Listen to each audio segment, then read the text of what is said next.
Bonjour, ce matin on se réveille à l'Îlette de Cayenne, c'est parti pour une nouvelle journée.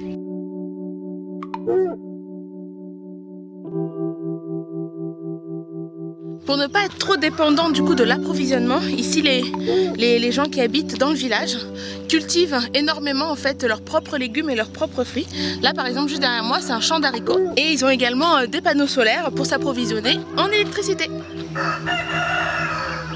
On est parti de Cayenne ce matin, on a repris un petit bout du chemin qu'on avait fait hier et là on est en train de descendre directement dans la rivière des Galets. Mafat comme Sillaos, comme Salazie, comme Maïdo, Bénard, les Salazes, ce sont énormément de termes qui ont été inscrits dans cette île dès l'arrivée des premiers hommes. Ce sont des termes qui sont malgaches. Et Mafat, alors il y a plusieurs, on va dire, histoires.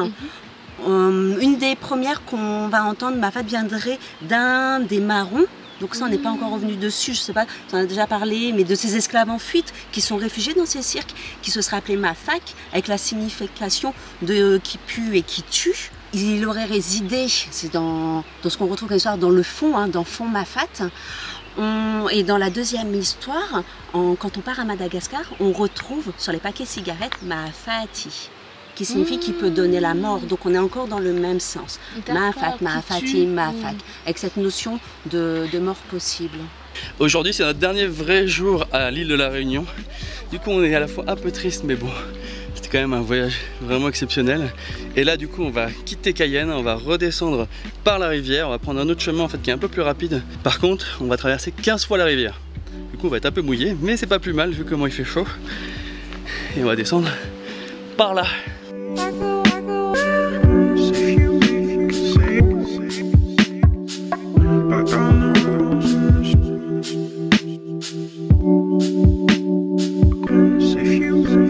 Comme il y a des rochers sur tout le parcours, il faut faire bien attention. Et c'est là que d'avoir Amandine pour nous guider, pour nous donner des conseils, pour nous dire quand les descentes sont dangereuses, c'est quand même super utile. Parce que quand on va à Mafat, il faut quand même faire attention. Les sentiers sont ouverts à tous, mais on connaît pas forcément le milieu et les dangers sont pas les mêmes que sur d'autres randonnées.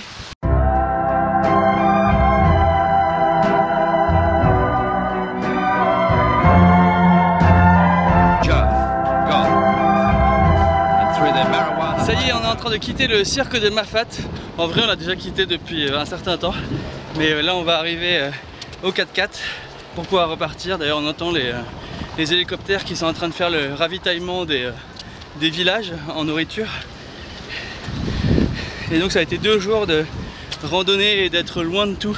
C'est pas une randonnée comme les autres de la Mafat et on est assez triste de repartir en fait.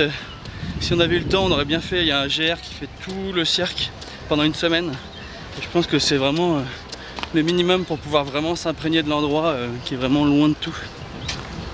On est déjà content d'avoir fait ce petit voyage à Mafat et on espère qu'un jour on pourra y retourner. Ça y est, on vient de retourner à Saline Léo et là du coup on va vous montrer le gîte où on dort ce soir. Ça s'appelle la case Cause Causée.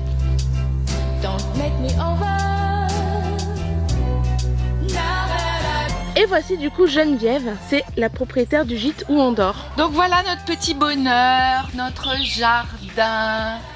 Le bonheur est fait de choses simples. Tu plantes un arbre et tu es heureux. Notre challenge, c'est à la fois de protéger l'environnement, c'est-à-dire qu'on a planté beaucoup d'arbres endémiques et indigènes, mais aussi de se nourrir. Ça, par exemple, ça s'appelle un bois de joli cœur.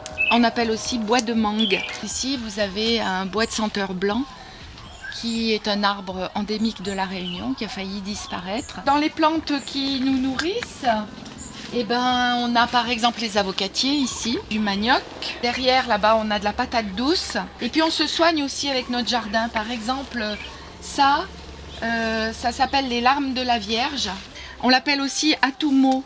C'est parce que c'est bon pour tous les maux. C'est un anti-inflammatoire, un antioxydant, un anti-fongique, un expectorant, etc. Ah oui. Donc on prend une feuille, on fait une tisane et moi je bois ça à longueur d'année. Le jardin, c'est aussi une occasion de partage avec le voisinage. Tout ce qu'on produit, on partage, on échange. Quand on a un régime de bananes avec 250 bananes dessus, tu vois, on donne des mains de bananes aux voisins. death house of the...